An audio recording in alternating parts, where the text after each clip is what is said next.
Chennai super কিংসের আরো একটি ম্যাচ চিপকের মাঠে এবং আরো একটি ম্যাচ হারলো সিএসকে।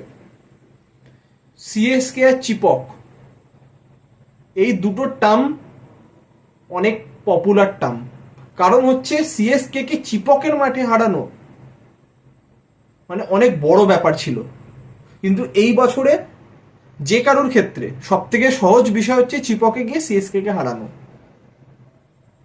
তারা এরকমই পারফরমেন্স করছে, ব্যাটিং বলুন, বোলিং বলুন, ফিল্ডিং বলুন, কোনো একটা দিকে আপনার মনে হবে না যে সিএসকে ম্যাচ জেতার ইচ্ছাটা তাদের মধ্যে রয়েছে। আজকে যারা আপনারা প্রথম থেকে ম্যাচটা দেখেছেন, সিএসকে যখন ব্যাটিং করছিল 10 ওভারের পরে কিন্তু অল্প অল্প ডিউ আসা শুরু হয়ে গেছিল। তার মানে এটা নিশ্চিত সেকেন্ড ইনিংসে ডিউ আসবে, বল ভিজে যাবে, বোলাররা ভালোভাবে বোলিং করতে পারবেন না, স্পেশালি স্পিনারদের বল গ্রিপ হবে না। তো সেক্ষেত্রে আপনাকে পার স্কোরের থেকে 15 থেকে 20 রান এক্সট্রা করতে হবে। তো চিপকের মাঠে 175 180 ভালো টোটাল। আপনি যদি আরো 20 রান যোগ করে দেন মানে 200 না হলেও 190 থেকে 200-র মধ্যে আপনাকে চেষ্টা করতে হবে।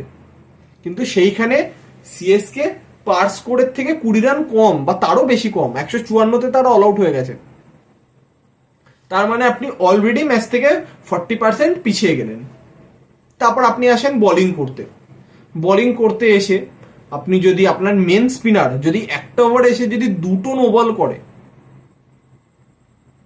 এবং fielding miss, catch miss, M S Dhoni পাস থেকে বল আজকে বেরিয়ে গেল হোয়াইট চার, তো এত কম রান আপনি ডিফেন্ড করতে পারবেন না।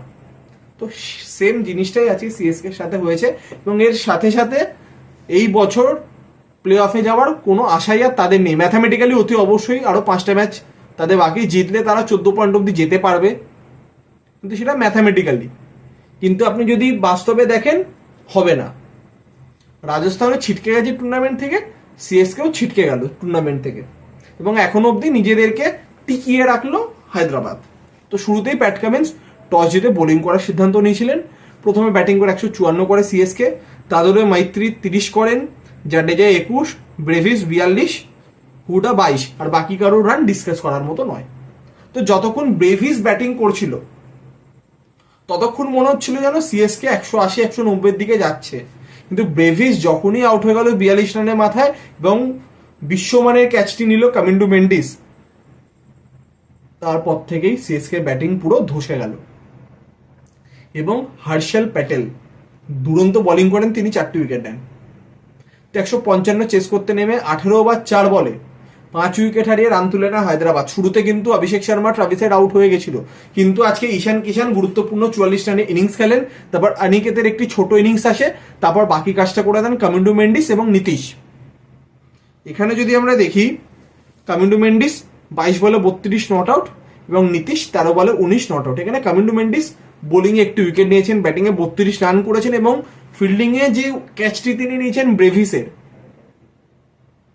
সেই ক্যাচটি যদি তিনি ওই মোমেন্টে না নিতে পারতেন তো 175 180 অব্দি নিশ্চিত সিএসকে যেতে পারত। তো এইখানে আমরা যদি পুরো দেখতে যাই, সিএসকে বোলিংও আহামরি কিছু হয়নি। তাদের যে মেন স্পিনার নূর আহমেদ 4 ওভারে 42 রান খেয়েছেন, 2টি উইকেট অতি অবশ্যই নিয়েছেন, কিন্তু 42 রান খেয়েছেন। এছাড়া কেউই সেরকম বোলিং করতে পারেনি। তো এখানে বিষয়টা হচ্ছে সিএসকের দিক থেকে যে শুরুর দিকে ব্যাটসম্যানদের থেকে ইন্টেন্ট গোটা টুর্নামেন্টে দেখা গেল না। যে সমস্যা ছিল রাহুল ত্রিপাঠীকে নিয়ে, এখন আজকে 3 নম্বরে তো স্যাম কারানকে খেলানো হয়েছে, তাকে নিয়েও সেম সমস্যা, তিনি 10 বলে 9 রান করেন, স্ট্রাইক রেট 100-রও নিচে। তো আপনাকে যে সকল পিচে একটু স্লো পিচ সেসব জায়গাতে পাওয়ার প্লেটাকে ইউটিলাইজ করতে হবে।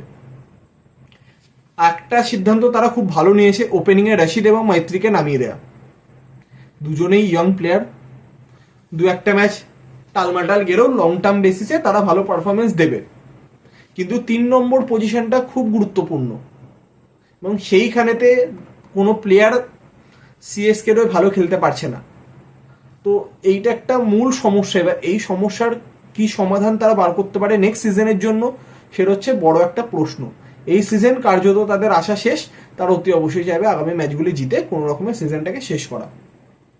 তো আমরা আশাবাদী যে সিএসকে আগামী ম্যাচগুলিতে ভালো পারফরমেন্স করবে এবং আগামী ম্যাচগুলি জিতেই এই সিজনটা শেষ করবে। তো হায়দ্রাবাদের পয়েন্ট অফ ভিউ থেকে তারা ম্যাচ জিতে গেছে, ঠিক আছে, কিন্তু তারা যে আহামরি খুব ভালো ব্যাটিং করেছে বা বোলিং করেছে তা নয়। সিএসকের ব্যাটসম্যানরা নিজেদের ভুলে উইকেটগুলো দিয়ে গেছেন।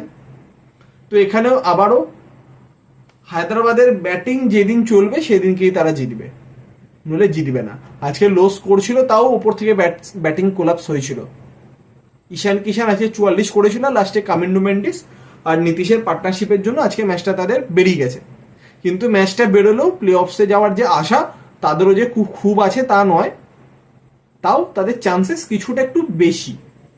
তারা 9টা ম্যাচের মধ্যে 3টে ম্যাচ জিতেছে, তো তারা অতি অবশ্যই চাইবে বাকি 5টা ম্যাচ জিতে অন্তত যাতে তারা 16 পয়েন্ট অব্দি যেতে পারে।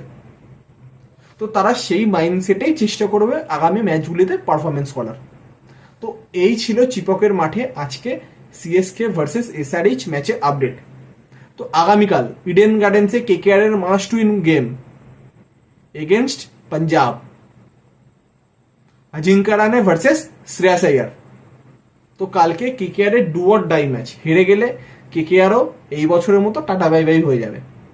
তো কালকের ম্যাচেরও বিস্তারিত আপডেট নিয়ে অতি অবশ্যই দেখা হবে নতুন ভিডিওর মাধ্যমে।